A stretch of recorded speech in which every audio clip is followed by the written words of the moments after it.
But the purpose today is to introduce our statement of principles, time for a new future for higher education, and that is indeed correct. What we're inaugurating is the third convention on higher education. The first, some people may recall, coincided with the introduction of the new fee regime in England back in 2012. That's when the convention took place.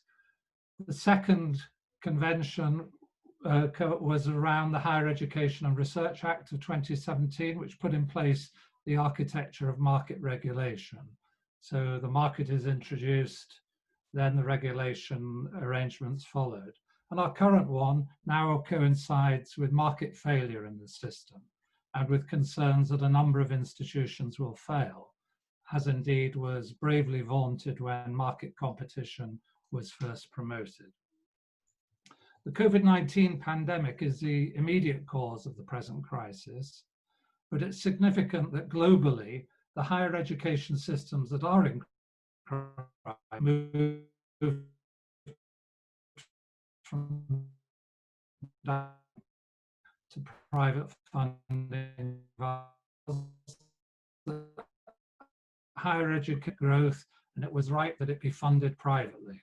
Students were asked to take on debt and make repayments on that debt once their earnings had crossed a threshold, with interest accruing at RPI plus 3%. And from September of this year, students will be charged 5.6% on their debt, which is an extraordinarily high figure.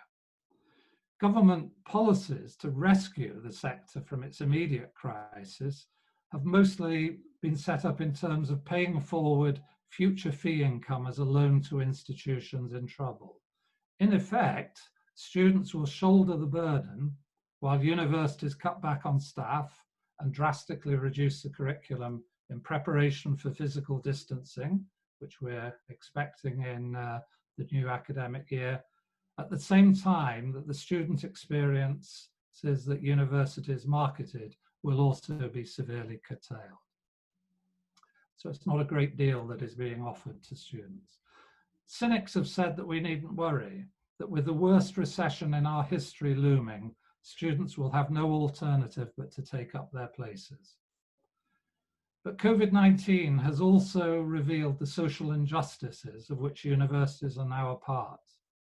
The generational injustice, I think, is clear. But the key workers that have been relied on to deliver the nation's health and well-being, hospital workers, care workers, cleaners, shop workers, and distribution workers, are disproportionately from ethnic minority or migrant backgrounds, disproportionately made up of the low-paid, and disproportionately more likely to be victims of the virus. In this situation, the country has not been calling out for the graduates of high-value courses in finance and marketing. They have, however, lamented the disruption of the entertainment and instruction provided by the arts and creative industries, staffed by the graduates of cruelly maligned, low-value courses, otherwise seen as not essential to economic growth in global Britain PLC. So what our statement suggests is that this is a moment to recognise the wider public value of universities, their contribution to culture and to public debate, as well as to employment. A moment to call for the public funding of public goods, like higher education, and a moment for a fair distribution of the costs of investing in the future. If economic growth must be one of the functions of the sector, let it be inclusive, and let higher education play its part in ameliorating inequality, not in maintaining it, which is essentially what the marketization of higher education shifted higher education to doing. Well, I think governance is crucial, that university leaders are acting as if they run for-profit organizations, and yet universities are charities. The purposes of universities as charities are teaching, scholarship, and research. But the consequence of staff cuts and the scaling back of the curriculum is that senior management is in effect betraying those very purposes.